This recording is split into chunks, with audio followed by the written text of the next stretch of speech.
আল্লামা মামুনুল হক সহ আমরা এই কথাটাই বলছি, বঙ্গবন্ধু শেখ মুজিবুর রহমানের মূর্তি রাস্তার চৌরাস্তার মোড়ে লাগায় তাকে বেইজ্জত করতে দেওয়া হবে না।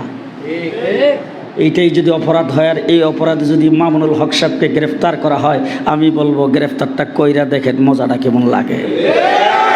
গ্রেফতারটা কইরা দেখেন মজা কেমন লাগে। গোটা বাংলাদেশে আগুন জ্বালিয়ে দেওয়া হবে যদি একজন মানুষের গায়ে হাত দেওয়া হয়, একজন আলেমের গায়ে যদি হাত দেওয়া হয়। আমরা চুপ করে বসে থাকবো না, যার যা কিছু আছে তাই নিয়ে মাঠে নামার জন্য প্রস্তুত হব। যেটা বলতে চাই, বঙ্গবন্ধু শেখ মুজিবুর রহমান স্বাধীনতার স্থপতি, বাংলাদেশ যার নেতৃত্বে স্বাধীন হয়েছে, আমাদের সম্মানিত ব্যক্তি। আমরা তার ব্যক্তিত্বকে কাজে লাগাইতে চাই, আমরা তাকে স্মরণ করতে চাই, আমরা তাকে মনে রাখতে চাই, আমরা তাকে সম্মান আর ইজ্জত দিতে চাই। কিন্তু তার মূর্তি বানায় সেখানে রাখা হলে দৈনিক কত কাকে যে মাথায় পায়খানা করবে তার কোনো ঠিক ঠিকানা নাই। কথা কয় না? ধুলাবালি যে কি পরিমাণ না খেয়ে মুখে ঢুকবে।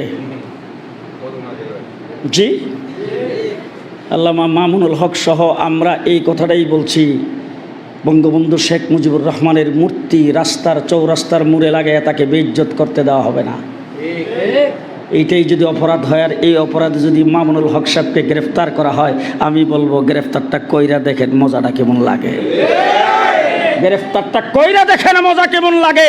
গোটা বাংলাদেশে আগুন জ্বালিয়ে দেওয়া হবে যদি একজন মানুষের গায়ে হাত দেওয়া হয়, একজন আলেমের গায়ে যদি হাত দেওয়া হয়। আমরা চুপ করে বসে থাকবো না, যার যা কিছু আছে তাই নিয়ে মাঠে নামার জন্য প্রস্তুত হব।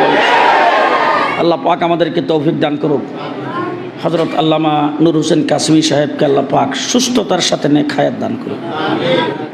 আমি তো হইলাম হুজুরের নাতির সমান, আমারটা তো খাটে, কিন্তু এই বয়সে এই অসুস্থ শরীর নিয়ে আপনারা দেখছেন গাড়ির থেকে নেমা এইটুক জায়গা যে হুজুর হাইটে আসবেন, আর এইটুক তো না, হুজুরের রুম থেকে হুজুর মসজিদে হাইটে যাইতে পারে না। এমন একজন অসুস্থ মানুষ, বিরামহীন সফর, বিরামহীন সফর। এবং সফর শুধু একদিক থেকে না, একদিকে হলো খানকার পীর, আরেকদিকে রাজপথের বীর। খানকার পীর, রাজপথের বীর। খানকাও আছে, মোহাম্মদ গঙ্গোহী রহমতুল্লাহি আলাইহির খলিফা। মাসিক ইসলাহি মজলিসও আছে, জায়গা জায়গা ইসলাহি মজলিসও আছে, মুরিদানদের তালিমও আছে।